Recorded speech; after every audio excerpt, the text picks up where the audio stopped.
You're just a backup plan if my side piece doesn't work out. She laughed, so I permanently deleted myself from her life. Guess who got pumped and dumped and is now legally barred from my property? Hey viewers, before we move on to the video, please make sure to subscribe to the channel and hit the like button if you want to see more stories like this. Thanks. The scent of seared scallops and garlic herb butter should have been the smell of celebration. It was our 3-year anniversary. I'd spent the afternoon prepping, even got the expensive wine she liked, the one with the fancy label that always made her smile. But the air in our apartment was thick with a silence that had nothing to do with the food and everything to do with the ghost sitting at the table with us. Her name was Chloe, and for the past 3 months, she'd been a ghost haunting our relationship. Her body was here, pushing a scallop around her plate, but her mind, her smiles, her everything was somewhere else. On her phone, specifically, which buzzed against the wooden table with the irritating persistence of a trapped fly. I watched her, my own food turning to ash in my mouth. I saw the way her eyes flickered to the screen, the way her thumbs subtly shifted, ready to unlock it. This was it. I couldn't eat another bite of this charade. Chloe, I said, my voice sounding calmer than I felt. The ice in my gut was spreading. We need to talk. She let out a long-suffering sigh, the one I'd become all too familiar with lately. About what, Liam? The food is great. Thank you. It was a dismissal. Not about the food. It's about you. And me. And whatever, or whoever, is on that phone that's so much more interesting than our anniversary. She finally looked up at me, and there was no surprise in her eyes. Just annoyance. Like I was a child interrupting her during important work. What are you talking about? I'm talking about the distance. The secret smiles at your screen. The working late. I took a slow breath, steadying myself. I'm talking about Mark from your office. The name hung in the air between us. I'd said it. The suspicion I'd been carrying like a stone in my chest was now out in the open, tainting the anniversary air. For a second, she looked stunned. Then her face hardened into a mask of contemptuous amusement. She leaned back in her chair, picking up her wine glass. God, Liam, don't be so dramatic. You've been watching too many bad movies. Have I? Then tell me I'm wrong. She took a slow, deliberate sip, her eyes never leaving mine. It was a power move. Fine. You want to know? Yes. Mark and I have been seeing each other. It's fun. He's exciting. It's different. The confirmation was a physical blow, a sucker punch to the soul. I felt the air leave my lungs. 3 years. I'd planned a future with this woman. I'd helped her pay off her credit card debt. I'd held her when her dad was in the hospital. I'd memorized how she took her coffee. And it was all reduced to fun. Different. I repeated, the word numb on my tongue. Look, she said, leaning forward now, her expression turning into one of condescending explanation. You're a great guy, Liam. You really are. Stable. Reliable. You're my foundation. The rock. That's important. Each word was a tiny, precise cut. Stable. Reliable. Synonyms for boring. For safe. For unexciting. But a rock is just something you build on, she continued, a smug little smile playing on her lips. It's not the exciting part of the house. Mark, he's the penthouse. The view. I just stared at her, my mind reeling. The audacity. The sheer, unvarnished entitlement. She must have mistaken my stunned silence for acceptance, because she delivered the killing blow with a light, almost girlish laugh that made my skin crawl. Think of it this way, okay? You're my backup plan. The world seemed to slow down. The ticking of the clock on the wall became a deafening metronome. My backup plan. I managed to whisper. Yeah, she said, as if it was the most logical thing in the world. If things with Mark don't work out, I know you'll be here. You're dependable. It's actually a compliment, when you think about it. I'm planning my future, and you're still in it. Just in a different role. I looked at her, at the woman I loved, the woman I thought I knew, sitting there, smugly telling me I was her consolation prize. Her plan B. The one she could count on to pick up the pieces when her penthouse view turned out to have a leaky roof. My hand was gripping my fork so tightly my knuckles were bone white. The urge to scream, to flip the table, to shatter the smugness off her face was a roaring fire in my veins. But I didn't. I just shut down. The fire was doused by a wave of absolute, crystalline clarity. I carefully, deliberately, placed my fork down on the table. The soft clink was the only sound in the room. I didn't say a word. I simply pushed my chair back, the legs scraping against the hardwood floor in a final, grating note. I stood up, and I walked away from the table, away from the ruined anniversary dinner, away from the woman who had just told me I was an option. The storm inside me wasn't one of rage anymore. It was the calm, quiet eye of the hurricane. A plan was already forming, cold and precise. The backup plan was about to go offline. Permanently. The bedroom door clicked shut behind me, muffling the oppressive silence of the dining room. For a moment, I just stood there, my back against the cool wood, breathing in the familiar scent of our room, our past room. The air still smelled of her perfume, the vanilla and jasmine I'd once found so intoxicating. Now it just smelled like a lie. My body moved on autopilot, a strange, detached calm settling over me. The roaring in my ears had ceased, replaced by a single, clear directive: erase yourself. I walked to the closet and pulled out my go bag, the durable duffel I used for weekend hiking trips. I didn't need sentimentality. I needed efficiency. I opened drawers, my movements mechanical and precise. Socks, underwear, a stack of t-shirts, 2 pairs of jeans. I bypassed the sweaters she'd bought me, the silly novelty shirts we'd gotten on vacation. I was packing for a new life, not a reminiscing tour. The door opened behind me. Chloe stood there, leaning against the frame, her arms crossed. The smugness was gone, replaced by a confused, irritated frown. "What are you doing?" she asked, her voice laced with impatience. I didn't look at her. I zipped the duffel closed and moved to the bathroom for my toiletries. Toothbrush, razor, deodorant. I left the cologne she'd given me for my last birthday on the counter. "Liam, seriously? This is so childish. You're just going to run away?" I walked back into the bedroom and set the duffel by the door. Then I went to the dresser. On top sat a small, velvet-lined box. Inside was the promise ring I'd given her on our 1-year anniversary, a simple silver band she'd stopped wearing months ago, claiming it irked her at the gym. I picked it up. It felt cold and insignificant in my palm. "Oh, for God's sake," she scoffed, watching me. "Are you having a little tantrum? It's just sex, Liam. Don't be so insecure. He means nothing." I placed the ring carefully, deliberately, in the exact center of the dresser. A period at the end of our sentence.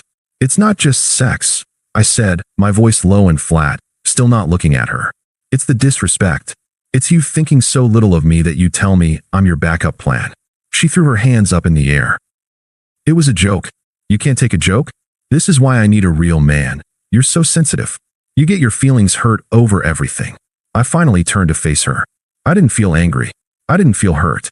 I looked at her, the woman I had loved, and I felt nothing. She was a stranger, a noisy, unpleasant stranger in the room that used to be my home. I picked up the duffel bag and slung it over my shoulder. "You'll never find anyone who puts up with you like I do," she spat, her eyes blazing with a fury that was entirely out of place. She was the one who had cheated. She was the one who had been cruel. And yet she was the one who was angry at me for not accepting my designated role. "You'll see. You'll be back in a week, begging for another chance."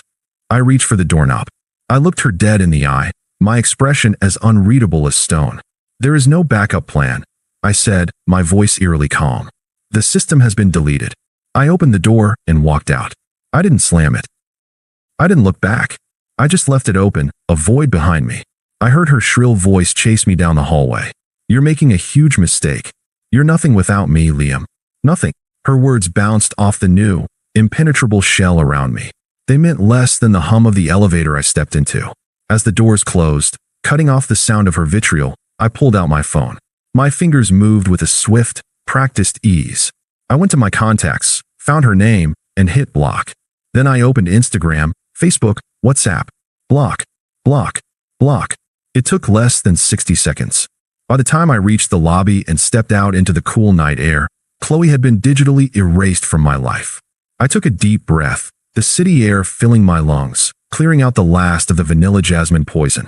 I didn't know where I was going yet, a hotel, my buddy Dave's couch, but it didn't matter. For the first time in months, I was moving in a direction that was entirely my own. The backup plan was no longer operational. The primary mission was now myself. The first week was a blur of numb functionality. Dave's couch was a sanctuary, a neutral territory that smelled of stale pizza and laundry detergent instead of betrayal. I didn't cry. I didn't rage. I just existed. I went to work, I answered emails, I attended meetings, all while feeling like I was watching a movie of someone else's life. The world had lost its color, its sound muffled by a thick pane of glass. The silence was the loudest thing I'd ever heard. It wasn't the peaceful quiet of a lazy Sunday. It was the heavy, oppressive silence of a void where a person used to be. My fingers would instinctively reach for my phone to send a stupid meme or a thinking of you text, only to clutch empty air. The phantom limb of our relationship ached with a constant, dull throb. I'd given up my dream of working remotely from the coast to stay in the city for her career. I'd let friendships fade because she found my friends immature. I saw the sacrifices now not as acts of love, but as withdrawals from a bank account that was already bankrupt. But then, a strange thing started to happen. Around the beginning of the second week, the silence began to change. It was no longer an absence, it became a space. A clean, empty room waiting for me to furnish it with whatever I wanted. I started running. Not from anything, but toward a finish line I set for myself. The burn in my lungs, the ache in my muscles. It was a pain I could control, a pain that meant progress. I re-downloaded the language learning app I'd abandoned because Chloe said it was a waste of time. I started saying yes when my old friends from college asked if I wanted to grab a beer. The first time I genuinely laughed, a real, belly-deep laugh at one of Dave's stupid jokes. It felt like a rebellion. I was no longer Liam, Chloe's boyfriend. I was just Liam. And I was slowly starting to like him. It was during one of these evenings, about a month after the night, that karma sent its first subtle telegram. I was at the gym, focused on my form during a deadlift, when my phone vibrated on the floor. It was a text from Sarah, a mutual friend who had always been more mine than ours. Sarah, hey, you alive? I finished my set, grunting as I lowered the bar, then picked up the phone. Me, more or less. What's up? The three dots bounced. And bounced. She was typing a novel. Sarah, look, I probably shouldn't get involved. But I thought you should know. The Chloe and Mark saga is unfolding. I felt a flicker of something. Not concern, not schadenfreude, just curiosity. Like hearing an update about a dramatic TV show you'd stopped watching. Me, oh yeah? Sarah, yeah? So, she moved in with him pretty much immediately. Into his bachelor pad, which, from her bragging, sounded like a penthouse, but from what I've pieced together, is a studio above a garage in the North End. I didn't respond. I just waited for the next update to load. Sarah, the passion was apparently white-hot for all of 2 weeks. Then the cracks. He was moody. He'd disappear for days. She found out he never actually deleted his dating apps. He told her he wasn't looking for anything serious, and that she was moving too fast. A cold, clean slice of satisfaction cut through me. It wasn't joy at her pain. It was the satisfaction of a scientist watching a predicted chemical reaction occur exactly as outlined. The unstable element had proven itself unstable. Sarah, anyway, he officially kicked her out last weekend. Said she was too clingy and he needed his space. She's been couch surfing. She showed up at my place yesterday, a complete mess. Crying, saying he used her, that he was a monster. I looked at the words on the screen. He used her. He was a monster. She was the victim, of course. There was no accountability, only a reassignment of blame from me to him. She hadn't learned a thing. Sarah's final message came through. Sarah, she asked about you. I didn't tell her anything, but I thought you should know the situation. It's a shit show. I stood there in the buzzing fluorescence of the gym, the metallic clangs and grunts around me fading into the background. I pictured Chloe, homeless, humiliated, her grand upgrade, revealed as a catastrophic downgrade. I searched my soul for any shred of sympathy, any urge to rescue her. I found nothing, just a vast, quiet emptiness where she used to be. My fingers typed a reply. Me, okay. I sent it. A single, neutral, terminal word. It wasn't, I'm sorry to hear that. It wasn't, that's awful. It was just, okay. An acknowledgement of information received and filed away under, no longer my concern. I put my phone back in my pocket, grabbed the barbell, and loaded on more weight. The strain was immense, but it was honest. It was real. Unlike the drama unfolding in my past, this weight I could lift. This pain I could use. I was building a new foundation, and this one was made of steel, not sand. Chloe's world was unraveling, and the only thing I felt was the profound, liberating peace of my own irrelevance to it all. The dam broke 2 days after my conversation with Sarah. The first attempt was a text from an unknown number. I was in my new apartment, a sleek, modern one-bedroom in a building with a concierge and a keycard-operated elevator, unpacking the last of my boxes. Unknown number. Hey Liam, it's Chloe. I'm so sorry. I made a huge mistake. Can we please talk? The message felt like a relic from another lifetime. There was no anger, no pain, just a mild, clinical curiosity. I didn't hesitate. I selected the number and tapped block. The action was as routine as deleting spam. I then placed the phone face down and continued hanging my frames, the geometric lines of the art a soothing contrast to the chaotic scrawl of her words. The silence lasted a week. Then, my work phone rang. I rarely gave that number out, but she'd obviously looked it up. I let it go to voicemail. An hour later, I checked the message. Her voice was a wobbly, tear-streaked mess. "Liam, please. I'm nothing without you. He used me and threw me away. You were right about everything. I'm so alone. Please, just call me back. I need to hear your voice." There was a time when that brokenness would have shattered me. I would have dropped everything to fix her. Now it was just noise. I deleted the voicemail and cleared the deleted items folder. Digital bleach. The next attempt came through a flying monkey. Her best friend, Jessica, a woman whose personality I'd always found as pleasant as a root canal, called my personal cell. "Liam, hey," she began, her tone artificially sweet. "Listen, I know things ended badly, but Chloe is really, really suffering. She's learned her lesson, you know? Can't you find it in your heart to forgive her? She's a good person who made a bad choice." I held the phone away from my ear for a second, almost impressed by the sheer lack of original thought. "Her choices are no longer my concern," I said, my voice flat and final. But I hung up. The click of the call ending was immensely satisfying.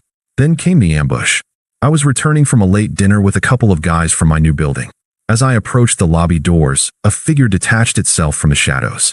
Chloe. She looked terrible. Her hair was greasy, pulled into a messy bun, and she was wearing sweatpants and a hoodie I didn't recognize. The ghost of the polished, smug woman from our anniversary dinner was long gone. "Liam," she called out, her voice shrill. I stopped, but didn't close the distance between us.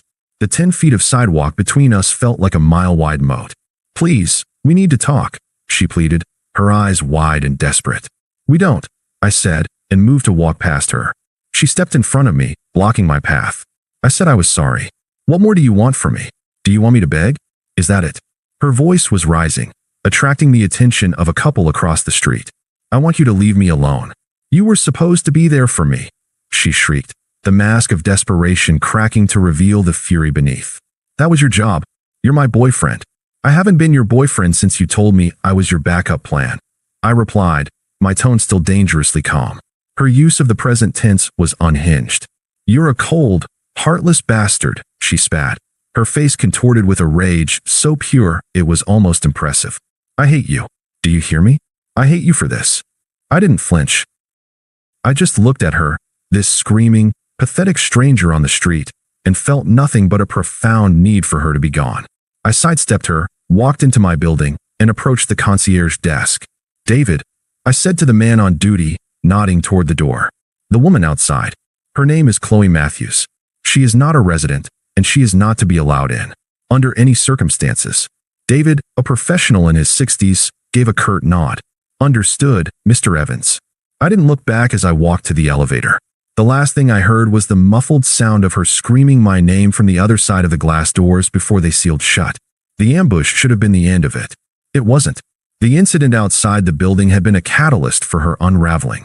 Over the next week, she escalated. She started showing up at all hours, yelling my name from the street until David threatened to call the police. She left handwritten notes on my car, rambling, tear-stained missives that swung from professing undying love to accusing me of destroying her life. It was no longer a nuisance, it was harassment.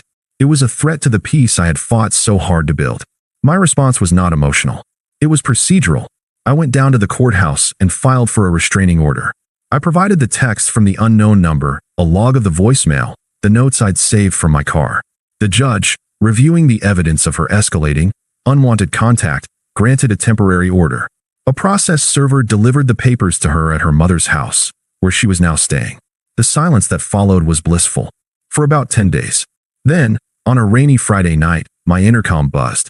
I was on the couch, reading a book, the city lights blurred and beautiful through the rain-streaked glass.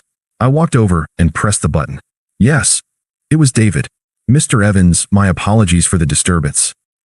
"She's back. She's insistent, and she appears to be intoxicated. I've informed her of the order, but she refuses to leave." I could hear her wailing in the background. "Liam, please. I love you." A cold, Sharp clarity settled over me. This ended tonight. Permanently. David, call the police. Tell them an individual subject to a restraining order is trespassing and refusing to leave. I'll speak to her through the intercom until they arrive. Right away, sir. I took a deep breath and pressed the button for the external speaker. Chloe, I said, my voice echoing slightly through the system. The wailing stopped. Liam? Baby, let me up. I need to see you. The police are on their way. I stated, my tone as flat and factual as a news report. A beat of silence, then a sob. You called the cops on me? How could you? You are a trespasser, I said, each word a brick being laid in a wall between us. A nuisance. You are nothing to me. The sob turned into a gasp of pure, undiluted hatred. You bastard. You miserable, selfish bastard. After everything I've been through, you were my backup. You were supposed to be there. And there it was. The unvarnished truth. Her entitlement, laid bare. In her mind, my sole purpose was to wait in reserve for the moment her poor decisions blew up in her face. I felt a smile, thin and cold, touch my lips. The irony was too perfect to ignore. You thought you were upgrading from a backup plan to a real man, I said, the words dripping with a final, contemptuous dismissal. Looks like you downgraded to a restraining order. The irony is almost poetic. There was no coherent response from the other end. Just a guttural, enraged scream that was cut off as I released the intercom button. I walked back to my window. Below, 2 police cars pulled up, their lights painting the wet street in flashes of blue and red. I watched as the officers approached her. I saw her gesticulating wildly, pointing up at my building. One of the officers held up a copy of the restraining order. Her shoulders slumped in defeat. They led her, not gently, to the back of a squad car. She didn't look up at my window. She was just a sad, small figure being swallowed by the system she had provoked. I stood there until the police car drove away, its lights fading into the night. The street was quiet again, just the soft patter of rain washing everything clean. I turned away from the window. The chapter of Chloe was not just closed. It had been legally sealed, archived, and incinerated. She was now a non-person in my world, a violation of a court order, a blip of data in a police report. I picked up my book, found my page, and sat back down. A deep, unshakable peace settled over me. I was free, not just from her, but from the man I had been with her, the loyal, committed, undeservedly mistreated backup plan. That man was gone.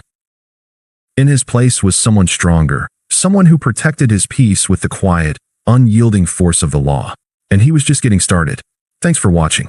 Make sure to subscribe to the channel and hit the like button. What do you think about this story? Share it in the comments.